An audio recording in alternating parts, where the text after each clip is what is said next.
Hi, I'm Tom Landon. The program you're about to watch was recorded live at the historic Grandin Theater in Roanoke.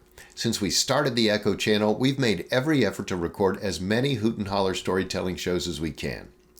If you appreciate seeing programs like this one and the fact that we make them available online and on demand to a global audience, I hope you'll consider supporting Blue Ridge PBS by becoming a member.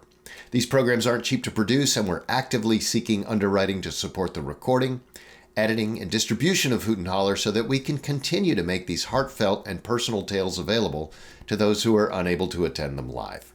If you'd like to learn more about sponsorship, please drop me a line by email at tlandon@blueridgepbs.org.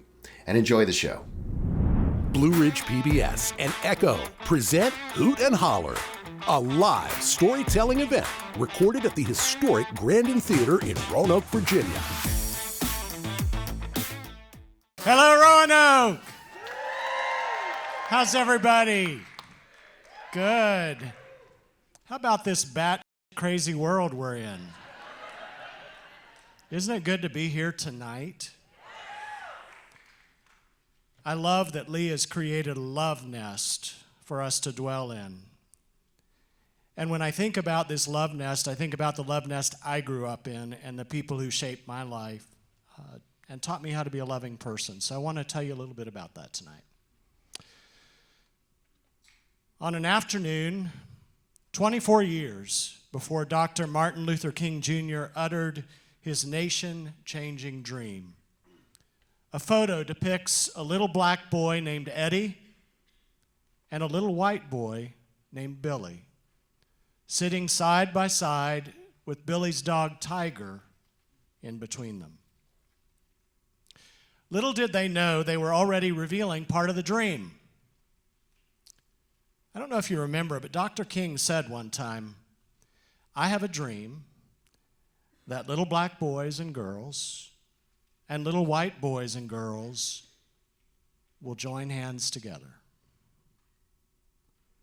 Though they couldn't attend school together in 1939 Larned, Kansas, they could play together and they could encourage each other.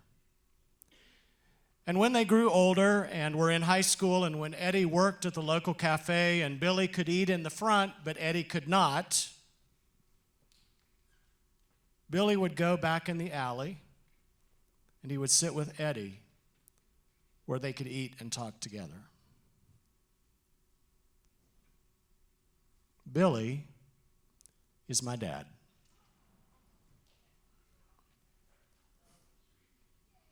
And Eddie was his best friend growing up. The day my dad died in 2020, I was going through a box of photographs and found this photo, which was no bigger than the size of a wallet. And I carry it now in my wallet. It's a reminder to me that during the dreadful days of Jim Crow and intense racial discrimination in our nation, two little boys, one black and one white, were best friends in western Kansas.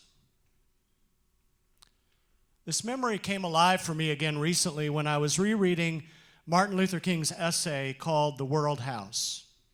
And it's from his book called Where Do We Go From Here? Chaos or Community.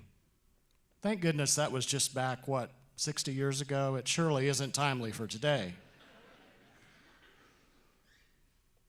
But in that essay, he invites us to consider a scenario, a suggested plot for a story. And this is the plot. A widely separated family inherits a house in which they have to live together. My dad and Eddie found a way to live together in this world house, not just as children, but as lifelong friends. How? Well, it's really quite simple. Love. That's it.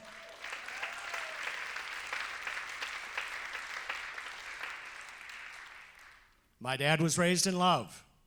He taught me how to love with his words, with his life, with his actions.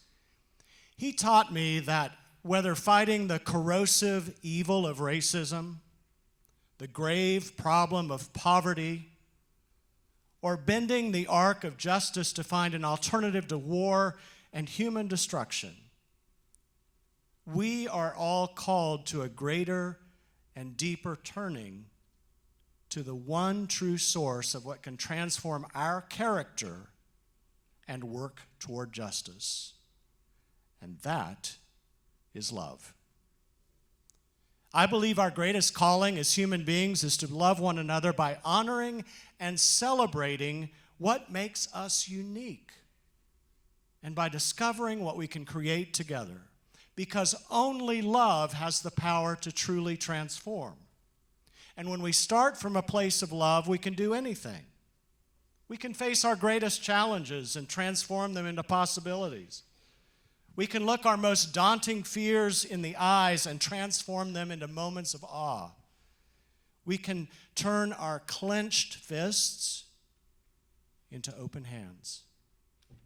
We can sit with our deepest, darkest despair and transform it into unbounded hope. When Dad became a Marine in the early 50s in the Korean War, he wrote letters to his mom, Mabel. And in one of the letters, he included this photo of him. He's grown up a little bit. He's the one over here, looking kind of cool and casual, with a cigarette in his right hand. But he's forming with his friends a pyramid of trust. Look who's on top. What if the world was more like that? This is what my dad did every day of his life. With me, with my family, with his friends, with strangers. He lifted us up in love. My dad, Billy, and his best friend, Eddie, are gone from us now. Yet their vision for a peaceable kingdom and a loving kingdom dwell in their descendants and in us who continue the work toward beloved community. They showed us that no matter the color of our skin, we can join our hands together and bring about the dream that all may dwell in love and in peace. Let's make it so. Thank you.